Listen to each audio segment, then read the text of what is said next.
righty Roo, time for lesson 37.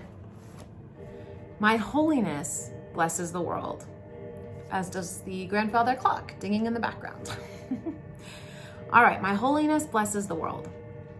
This idea contains the first glimmerings of your true function in the world, or why you are here. That's pretty cool. My holiness blesses this world. Sounds kind of positive. That's why I'm here. Who doesn't want to bless those around them, right? Your purpose is to see the world through your own holiness. Thus are you and the world blessed together. And this is going to start to point out, right, what Jesus did and why his life and what he did while he was here was so different.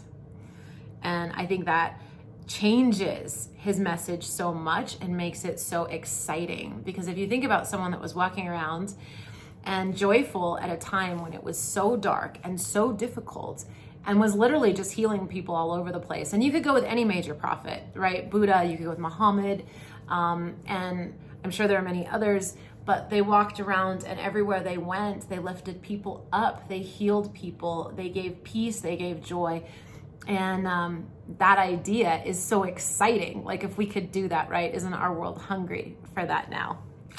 So your purpose is to see the world through your own holiness.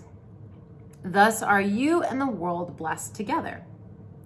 No one loses. Nothing is taken away from anyone. Everyone gains through your holy vision. It signifies the end of sacrifice because it offers everyone his full due. And he is entitled to everything because it is his birthright as the Son of God. There is no other way in which the idea of sacrifice can be removed from the world's thinking.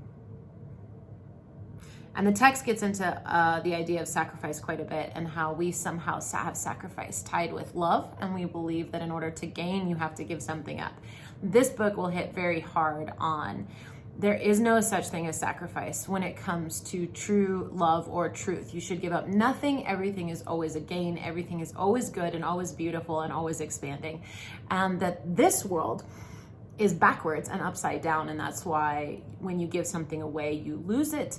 Or we believe to gain something, you have to give something up.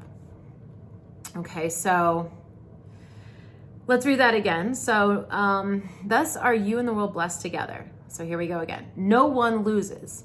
Nothing is taken away from anyone. Everyone gains through your holy vision. It's very anti this world's thinking. It signifies the end of sacrifice because it offers everyone his full due.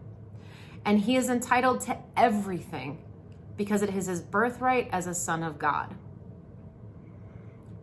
This is why the book will also hit on the idea of specialness, that everyone deserves everything, which is really hard for us to process because we're in this world, right? Because I'm this image in this world, but very exciting too. There is no other way in which the idea of sacrifice can be removed from the world's thinking. And like it has to happen for everyone in every way, right? To have it removed. Any other way of seeing will inevitably demand payment of someone or something. As a result, the perceiver will lose. Again, this book, the text will hit on that really hard.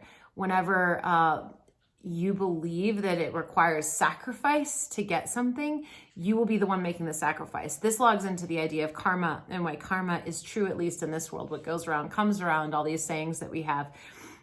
Because, right, so the more you give, the more you receive is the law, is the natural universal law. When you take, you only take from yourself. So those people out there who are taking from others are really taking from themselves. This is the universal law. We don't have it that way in this world. We believe that, people that hurt other people often get powerful, or if you're willing to take things from people, you'll have more. And that is counterintuitive, or actually completely not true when it comes to the universal law, which will always take precedent over the earthly law.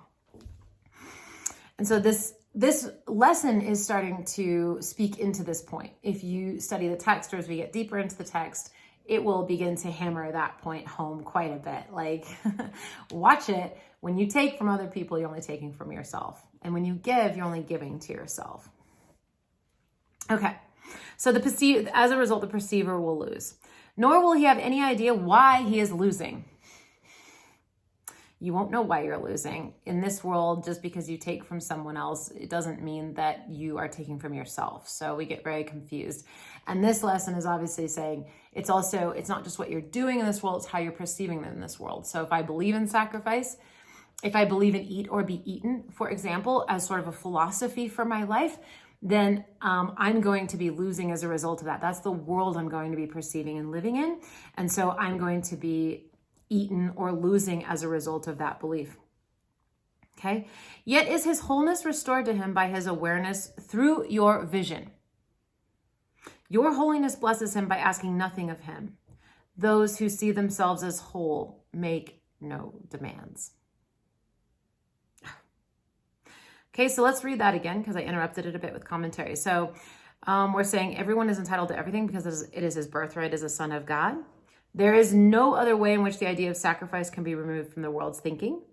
Any other way of seeing will inevitably demand payment of someone or something. As a result, the perceiver will lose, nor will he have any idea why he is losing. Yet is his wholeness restored to his awareness through your vision. Your holiness blesses him by asking nothing of him. Those who see themselves as whole make no demands. Your holiness is the salvation of the world. It lets you teach the world that it is one with you, not by preaching to it, not by telling it anything, but merely by your quiet recognition that in your holiness are all things blessed along with you. Today's 4 longer exercise periods, each to involve 3 to 5 minutes of practice, begin with the repetition of the idea for today, followed by a minute or so of looking about you as you apply the idea to whatever you see. My holiness blesses this chair. My holiness blesses that window. My holiness blesses this body. Then close your eyes and apply the idea to any person who occurs to you, using his name and saying, my holiness blesses you, Bob. My holiness blesses you, Kim. You may continue the practice period with your eyes closed. You may open your eyes again and apply the idea for today to your outer world if you so desire. You may alternate between applying the idea to what you see around you and to those who are in your thoughts. Or you may use any combination of these 2 phases of application that you prefer. The practice period should conclude with a repetition of the idea with your eyes closed and another following immediately with your eyes open. The shorter exercises consist of repeating the idea as often as you can. It is particularly helpful to apply it silently to anyone you meet, using his name as you do so. It is essential to use the idea if anyone seems to cause an adverse reaction in you. Offer him the blessing of your holiness immediately, that you may learn to keep it in your own awareness. Have a blessed day. Happy lesson 37.